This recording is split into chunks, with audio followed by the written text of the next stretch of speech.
Grabe. Iniisip ko si Tatay Ram, si Nanay Jack.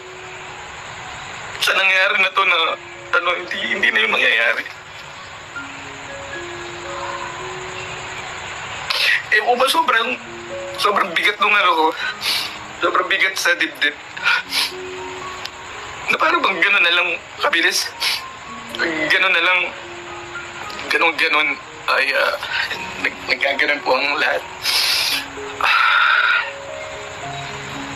Pagdating po kasi sa pamilya Katekram, ano po ako bababaw din po ang aking loob.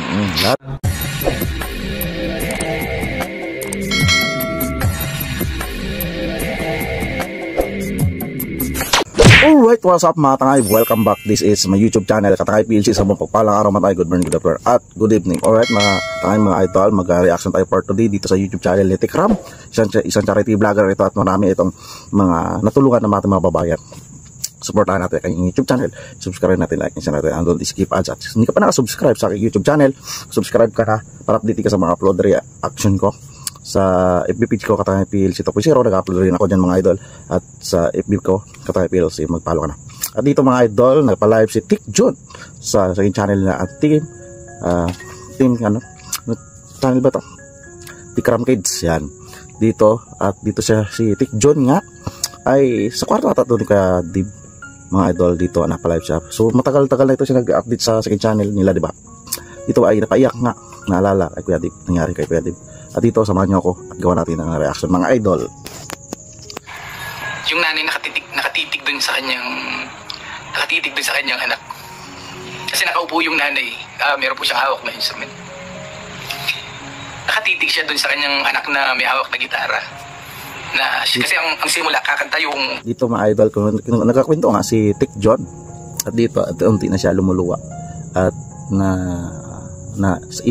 emotion niya, di ba mga idol? Tuloy natin. Bago pumasok yung nanay. Nung kumanta na yung anak, nakatingin yung nanay doon sa anak. Alright, dito may kinikwento, may kumakanta sa nanay. Person para may pinapaliwanag si Tik doon dito, mga idol. So ramdam natin sa nangyayari dito sa Tekram family, diba? Sa nangyayari na umalis si Kuya Dib, diba mga idol? Dami na lungkot, diba? Yung naiyak ako doon sa mukha ng nanay kasi parang ang tingin niya sa anak niya, parang proud na proud siya sa kanyang anak. Na okay lang yun anak, nagsakripisyo ako para sa'yo. Huwag mong intindihin yun. Tapos kumanta yung anak, napakaganda ng boses. Ang ganda ng pagtugtog niya. Tapos biglang sumabay na yung nanay. So sumabay na tumugtog din yung nanay. Habang nagluluto po ako Katekram, ewan ko bumugso yung aking damdamin kasi naalala ko si Kuya Dave. Parang ganito. Doon sa kwento na kinikwento ng mga idol, isang nanay kumakanta ang anak, ay bigla naalala niya si Kuya Dib dito mga idol. Dito na bumuhos ang luwa ni Tik John mga idol. So dito ay alam niyo naman na si Tik John malapit ito din sa mga beneficiary nila, katulad kay Luis, kay Kuya Dib. So itinuring nila ito na kadugo, kapatid, anak, di ba mga idol? So sino ba naman tao lang din si Tik John na naalala nangyari kay Kuya Dib na naisip ni Kuya Dib na ang iiwanan niya ay hindi siya makakalimutan na mga alala niya na iwan dyan. Yung mga idol ay maiisip din ng mga kasamaan na naging kasama si Kuya Dib, di ba mga idol? So dito sa nagawa ni Kuya Dib, di ba, ay lahat ng Tekram family ay napiktuan, di ba? Napiktuan sa emosyon, hindi sa pera mga idol. Sa mga memory, mga nangyari na magkasama sila, pagganap na mga happiness, di ba mga idol, na magkasama sila, na happiness na dumating si Kuya Dib dito, mga idol. So, package na lang yan mga idol na nag-training, nag-viral si Kuya Dib dito sa Tekram family, mga idol. So package na lang yun. Pero yung may na tulungan sila na dati si Kargador, di ba mga idol, na natawid o naaruga nila na hindi malugmok, ito ay matulungan. Ito na nga si Kuya Dib, di ba? So naalala ni Tik John nga na yung nanay nagsacrifice sa anak Di ba, nag-sacrifice. So dito sila, si Tikram, si Tikjon, ay nag-sacrifice din sila. So hindi sila nag-sacrifice sa pera dahil siyempre may vlogs, may sponsor. Hindi sila nag-sacrifice dito. Sacrifice sila magpagbigay ng pagmamahal sa mga beneficiary nila. Kaya kasi mga idol, si Kuya Dave, sila Luis, mga na tinutulungan, beneficiary nila mga idol. So dito naisipan nila, ampunin nga mga idol, para naturing na nila ito anak si Kuya Dave, diba? So kaso lang, yung beneficiary, yung nagbago, diba? Kita naman natin nagbago, iniwanan ng beneficiary yung tumulong nila, diba? Ni Kuya Dave, diba mga idol? Tuloy natin.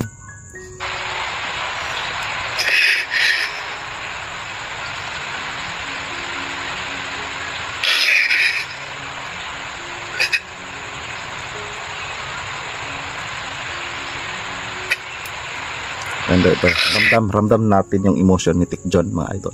So, although lalaki, idol, lahat na nangyari, mapapaiyak ka talaga kahit ganun katigas yung puso. Dahil grabe yung effort nila. Mapabuti lang si Kuya Dave ang kanila tutulungan.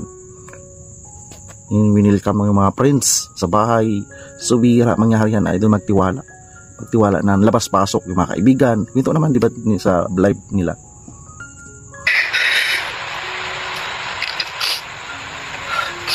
May damit ka ba dito? Gawin ko muna amunas. Ito, sorry po.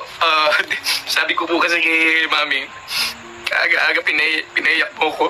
Nagluluto lang ako dito. Pinaiyak mo ko. Tapos nagyakap po kami. Nagyakan po kami dalawa. Paano pa ako ito mangyayari? Grabe. Iniisip ko si Tatay Ram, si Nanay Jack. Sa nangyari na to na hindi na yung mangyayari. Eh, ba sobrang bigat nung ko. Sobrang bigat sa dibdib. Na parang bang gano'n na lang kabilis. Gano'n na lang. Gano'n ay nagkaganon po ang lahat. Pagdating po kasi sa pamilya ka, Tekram, ano po ako bababaw din po ang aking loob. Lahat naman yan mga idol, na mababaw ang emosyon kapag pamilya talaga tayo usapan, diba? Pero pamilya mo yan, bihira mangyari yan na malayo sa pamilya, siyempre, diba mga idol, na ito talaga family oriented sila. Nakita naman natin mga idol, diba? Malapit sila sa mga magulang nila. So dito, kaya Dave, sila mga beneficiary nila ay itinuring nila itong mga anak at malapit sa kanila. Kita naman natin sa mga vlogs, diba mga idol, na yung pagyakap nila, grabing solid, diba? Diba? Kasi, alam mo Kuya Dave, kahit saan nag-uusap tayo dito sa kwarto na to, nag-uusap tayo, doon sa kabilang kwarto, sa opisina, sa bahay, doon sa baba, minsan sa parking, nag-uusap tayo kapag nakita ko halimbawa nasermonan kayo, pinupuntahan ko kayo, chinecheck ko kung naiintindihan niyo ba yung kung ba't kayo nasermonan. Baka kasi, di ba, Katekram, ako po kasi minsan mo kasi sa pamilya baka hindi po nag-aabot, kaya gusto ko lang po kasi co-parenting, gusto ko mga idol, guys. So dito nag-alala sila at ito ay chinichik ni Tikjon, ganito si Tikjon, na kapag mayroong samaan loob ang anak, sila Kuya Dave ay kinakausap mo naman talaga. Bakit nagkaganon si Kuya Dave, diba? Isang katanungan dyan mga idol, yung may pa-live siya, ang babaw ng dahilan bakit umalis sa Tikram family, gusto niya maging malaya naman sila, diba? Malaya naman, so ang babaw at daming salita na scripted, ang babaw ng dahilan. Dito minomonitor sila, tinatanong ko anong damdamin at pinapaliwanag, pinapagalitan bakit sila pinapagalitan disiplina. So anong kulang nila Tikram, nila Tikjon, Tikram family sa kanila, diba? Sino nagkamali ba, diba? Ikaw na tinulungan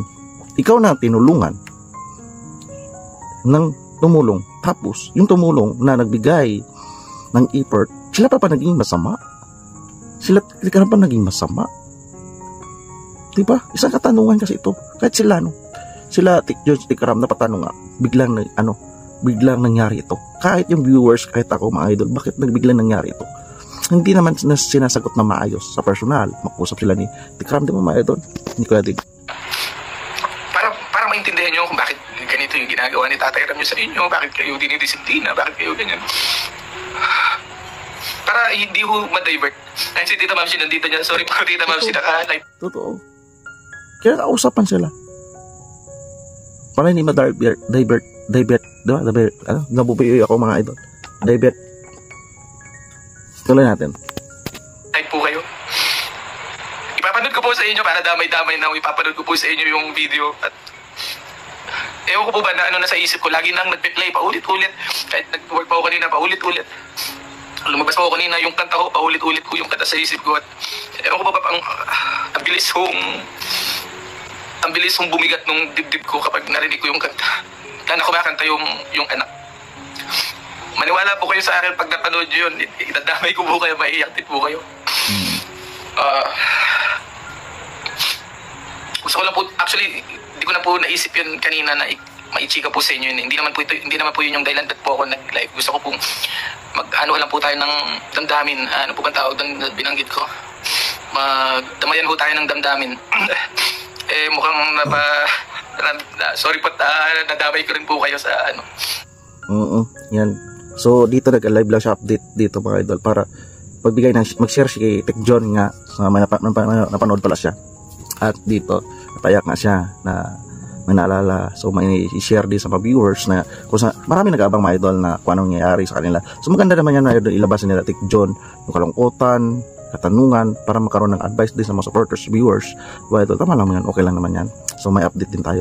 So alright mga idol, yan ang reaction ko. Pakibisita na lang sa Tikram Kids na yan. Yung live ni Tech John, pakipanood natin, subscribe natin, like, share natin. Don't skip yung channel na Tikram. Subscribe din natin, like, share natin. Don't skip ads. Marami natulungan ng mga beneficiary na mga kababayan natin at iba pang charity vlogger. Supportan natin. At hindi ka pa nakasubscribe sa aking munting YouTube channel, mag-subscribe ka na para updated ka sa mga upload reaction ko. Hindi ka pa nakapalo sa Facebook ko at ibipage ko kakaypil 600. Magpalo ka na para updated ka sa mga upload reaction ko. So alright mga idol, mga guys, maraming salamat sa panonood at see you sa next reaction ko at lagi tayong mag-ingat. Adios, bye-bye, thank you.